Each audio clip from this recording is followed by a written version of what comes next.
Hello, my friends. We are live. Let me plug my headset in. Put this down. Sorry, guys. All right. We are live. I am here with Ruby Rose. Oh, come on, Rubes. What are you eating? Here's Ruby Rose. She's eating grass. Okay. Anyways, welcome. I'm Alexandra Harbushka. I am the founder of lifewithherpes.com. It is a blog, it is a podcast, it is a YouTube channel. Most importantly, it's a community for people just like you and just like me who are living with herpes. All right, so before I get going, I have gardeners behind me, I have golfers behind me earlier, and I'm so mad. I had like a ton of hot golfers behind me, and I was like, ladies, this is your chance. I got all these ladies, or all these men behind me, so hopefully we'll see some golfers come around. All right, I thought I would do it differently today. So sorry about that. I was hitting something on my, like when you go to hit something on your phone and you accidentally hit something else because the email comes in and then you hit that. That's what happened. So I ended up going to my email, which I did not mean to do. Okay. So let me log in. Let me get pulled up on our questiones. Okay. Where is it? No, YouTube Live. All right. Happy Friday. Are you guys excited it's Friday? I am. I'm very excited it's Friday. Okay. First question. This was funny. I got a bunch of guys asking this question. Is it safe to masturbate during an outbreak? All right. So I'm going to say it depends on where your outbreak is, and it depends on if you're going to get involved with it. So I'm going to leave that up to you. If you do, I'm really going to recommend you go wash your hands. After you're done, just wash your hands, get done, clean up. What you don't want to do is you don't want to spread it or pass it to yourself to another location, like your mouth, your eyes, or any other spot like that, or anybody else, that you come in contact with. So just keep that in mind. I'll let you use your discretion on that one. It depends on where it is, if it's comfortable, uncomfortable, by all means, whatever you want to do with that. All right, next question. Hi. I'm having my first outbreak. Besides the obvious genital symptoms and pain, did anyone else have a stiff neck, sensitivity to light, migraines, tiredness, etc.? I forgot to mention these other symptoms to my doctor as I was pretty emotional at the time of my visit. I've been taking aclacyclovir. It seems to be helping, but still feeling pretty ill. Yeah, so what I want to throw out there is there's a couple of things happening. You have the emotional shock that your body's in, so it could be like the post-traumatic stress. Oh, there's a golfer. We'll see how they do. Could be kind of like post-traumatic stress. It could be your body's way of coping. It could be your body's way of, how am I going to deal with this now? Also, I want you to keep in mind is it could be your reaction to the prescription. Everybody's body is going to do something different when you put a prescription in it. So yours could be these certain things. Could be pain in your neck, stiff neck. That could be from stress. It could be from being like this. You know what I mean? So I want you to keep that in mind. As far as headaches, sensitivity to light, I don't really know. Migraines, I've never had a migraine. I can't tell you what that's all about, but I have heard that sensitivity to light is a big deal with migraines. But headaches, I do get headaches when I have an outbreak coming on, or if I take the antiviral. One of the side effects for the antiviral is headaches. So remember that, as well as when you do take the antiviral, it dehydrates you. So sometimes the dehydration can result in headaches. So what I recommend is, obviously you've had a rough week, you were just diagnosed with herpes. Clearly, I get it, we get it. And just relax, take care of yourself. The exhaustion, absolutely. I mean, that's you're exhausted. You know, take care of yourself with that one.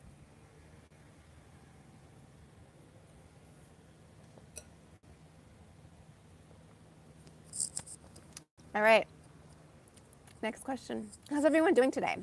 Good? All right. Will sex ever be the same again? My first outbreak just ended and my boyfriend and I attempted to have sex. I was in a lot of pain and we had to stop. What I'm going to ask you is, what type of pain were you in? Was it emotional pain? Hi. Yes, TGIF. Thank goodness, right? Thank goodness it's Friday. So what I want you to think about is, what type of pain, my dog just sneezed. What type of pain are you in? Is it emotional pain? Is it physical pain? A lot of times, you know, if you're not connected, and I'm going to get woo-woo, but if you're not connected and you're ignoring your parts of your body, a lot of times you can have physical pain in that area because your body's like, hey, I'm trying to get your attention. And obviously herpes didn't get your attention. So what am I going to do next to get your attention? So I want you to keep in mind, where is this pain? Is it maybe you're not completely healed? Maybe that's it. Maybe you haven't, you know, completely, your sores haven't gone away. Or is it an emotional pain? Could be a combination of both. So I'm going to ask you to do that. But yes, I can answer it. Does it go away? Absolutely. Absolutely. It's like you've never even had it. It goes away. You don't even notice it. And it's not even a big deal whatsoever once you've gotten through your first couple outbreaks and moved on with life and digest it and heal and move on. But yes, it'll get back. I'd recommend make sure you're using plenty of lube and make sure you're emotionally in the right spot to be having sex. If you're worried about your partner and worried about, oh my gosh, and what is he gonna think or she gonna think or da da da da, then you gotta get that out of your head and you gotta get in the game. Okay, for those. Okay, so for those who have HSV2, well, will we ever enjoy oral sex again? Yes. It's so funny. These are back to back. And I didn't plan it, you guys. You guys send me questions and then I pull them all together and answer it. So, and a lot of times I don't read them before we go through. So it's off the cuff. So yes, will you have oral sex again? Yes, absolutely. 100% guaranteed. It's absolutely fine and you're going to move on. Here's what I recommend that's very important. Number one, obviously you discuss with your partner. Obviously. Number two, there are some methods you can use, which would be including latex. Hi from England. I'll give Bill hello. I have Ruby Rose here. Say hi, Ruby Rose.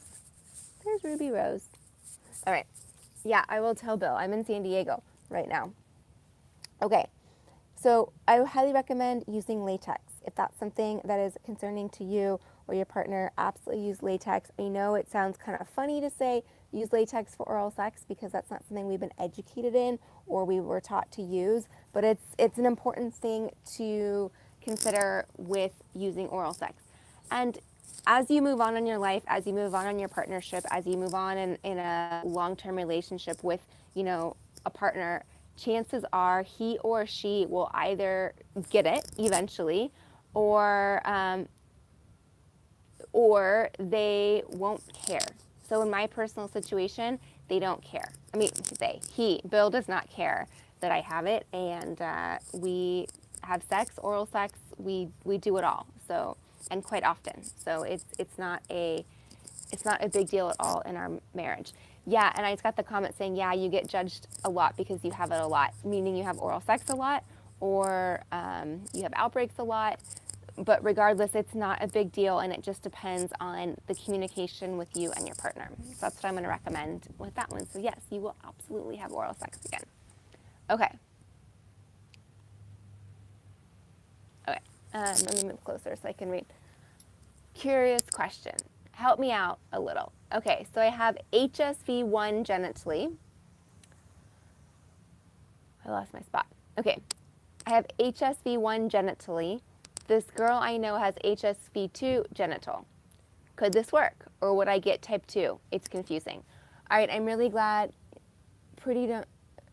My partner, yeah, I just got a comment saying my partner doesn't care, but my friends do. Yeah, it's up to you and your partner. Don't let your friends weigh in there. I've had a lot of my friends go like, does Bill go down on you? I'm like, yeah, all the time.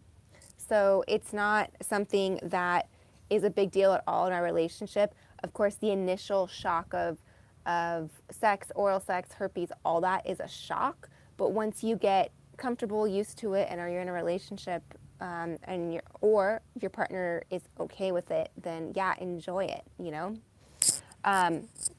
Back to the question about HSV1, HSV2. Funny you asked this question because I am doing an episode on it today. I actually wrote it all out last night about HSV1, HSV2 because I get this question all the time, and it is confusing because herpes is herpes. They do the exact same thing. They have the exact same symptoms. They look the same. They do the same. They basically are the same thing, yet there's just two different strains. So it does get confusing for people if they're like, well, I have herpes, and then if you have herpes, then we're good. Yes, there are two different strains. There's HSV1 and HSV2. So in this particular situation, you have a couple who has HSV1. Partner A has HSV1, partner 2 has HSV2, both in the genital region, which means that you will expose each other to each other's herpes. Now, at some point, you may not care and you'll be like, I have it, whatever. Your body may not have a big deal with it. Your body may be able to identify that it is herpes. In some cases it does, in some cases it does not. For me personally, I have both, right? So my body did not recognize that I had HSV1 already. It decided that it needed HSV2. So everybody's situation will be a little bit different. It has to do with your immune system. It has to do with a lot. So there's no way to tell other than communicate that with your partner and decide if you both feel comfortable with having, you know, a relationship and sex and touchy and feely and having fun. All right, let me take a sip of my smoothie.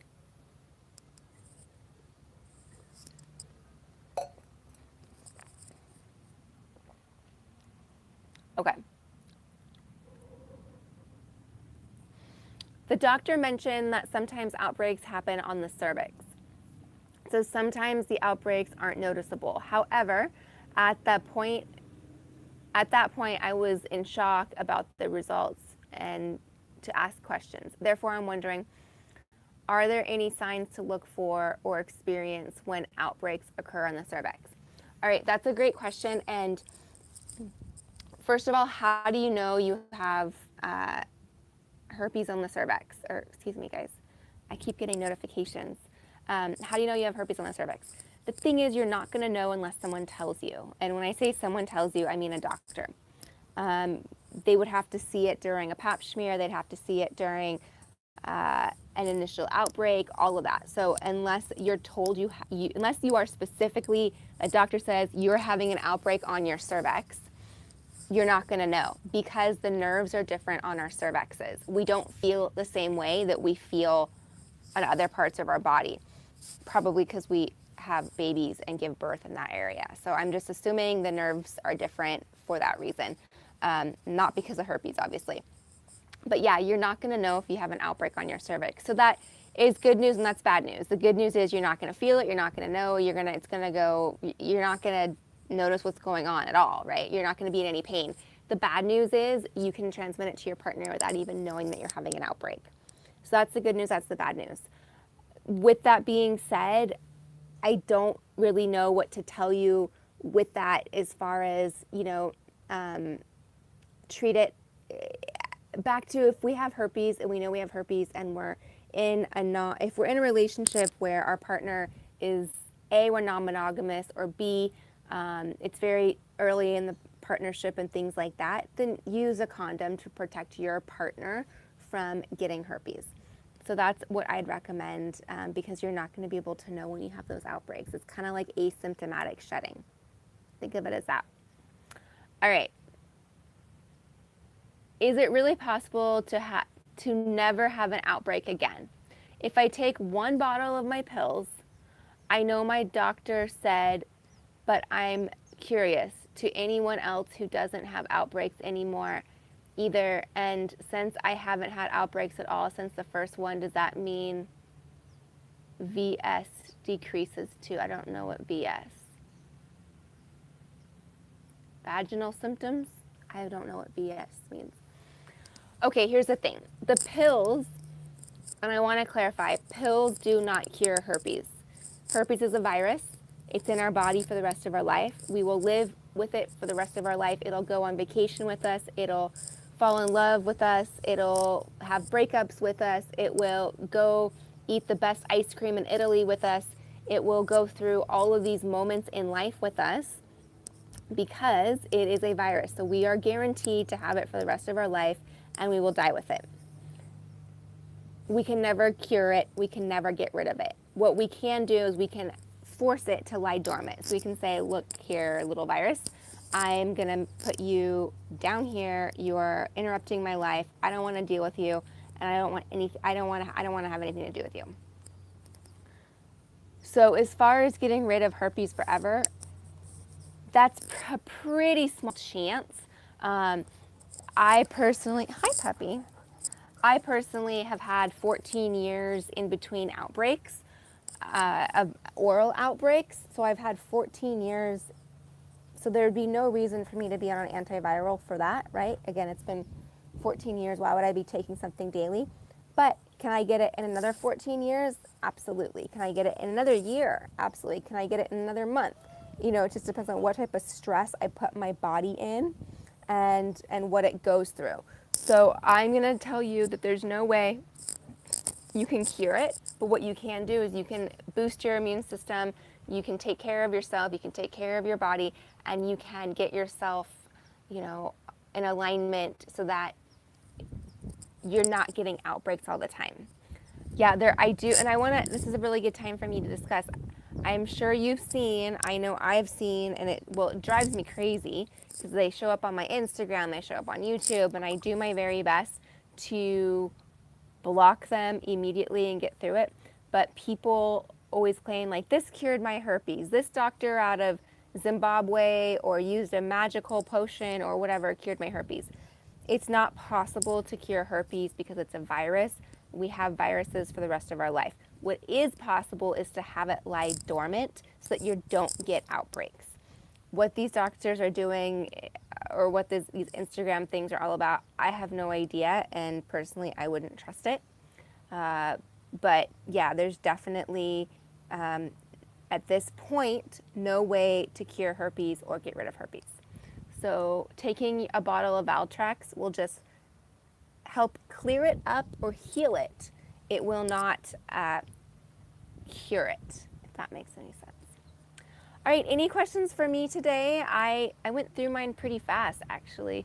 Yeah, I don't know why I went through them so fast, but if you have any questions today, want to go over anything, I guess I could take my glasses off so you can see me. I kind of have the sun. Let's see. Is that better?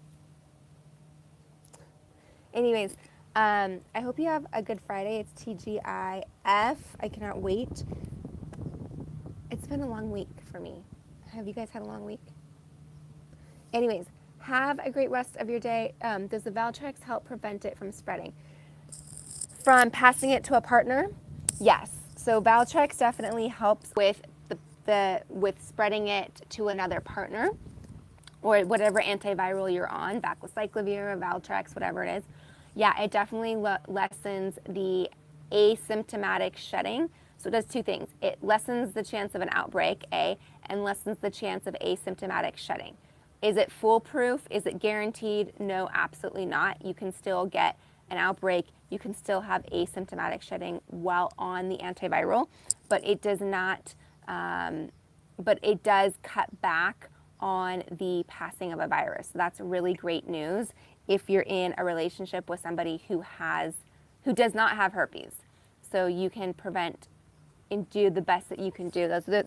I definitely recommend that you do that. You talk to your partner, you use a condom, and you take a daily antiviral if you're trying to definitely protect your partner from getting it. Great question. Thank you for asking.